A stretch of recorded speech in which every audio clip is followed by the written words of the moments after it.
রেঞ্জের কিন্তু মাশরুর একটা ডিজাইন নিয়ে চলে এসেছি আজকে। পুরো একদম এক কালার সলিড কালারের মধ্যে থাকবে, আর খালি কিন্তু থাকবে শাড়িটার পাট।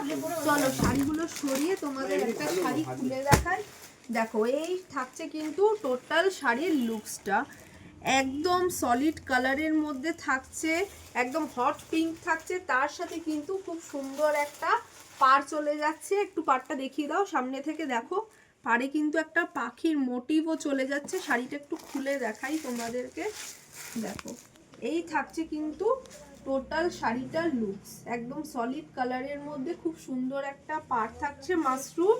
আর এবার একটু আমি আঁচলটা দেখাবো তোমাদের, যেহেতু শাড়িটা পুরোটাই এক কালার, একদম কন্ট্রাস্টে কিন্তু আঁচলটা রাখা হয়েছে, একদম পিঙ্কের সাথে দেখো দুর্দান্ত কন্ট্রাস্টে একটা গ্লোরিয়াস আঁচল রাখা হয়েছে।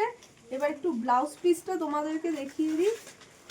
এই শাড়িটা যেহেতু পুরোটাই এক কালারের মধ্যে থাকছে, সেই জন্য ব্লাউজ পিসটাতেও কিন্তু থাকছে দেখো পুরো একটা সেলফ কাজ করা থাকছে পুরো। একটু আমি জানি না কতটা বোঝাতে পারছি তোমাদের, পুরো ব্লাউজ পিসটাতে সেলফ কাজ থাকছে, তার সাথে কিন্তু থাকছে এরকম পাড়। চলো এবার এক এক করে শাড়ির কালার অপশনগুলো তোমাদেরকে দেখাই। ফার্স্টেই যেই শাড়িটা তোমাদের দেখিয়েছি হট পিঙ্ক, নেক্সট থাকছে একটা তুতে কালার, তারপরে থাকছে আরেকটা পিঙ্কের কম্বিনেশন রানী কালার থাকছে, নেক্সট যে কালারটা যাচ্ছে সেটা কিন্তু থাকছে একটা পার্পেল কালার, আর লাস্ট যেটা দেখাবো একদম একটা তুতে কালার।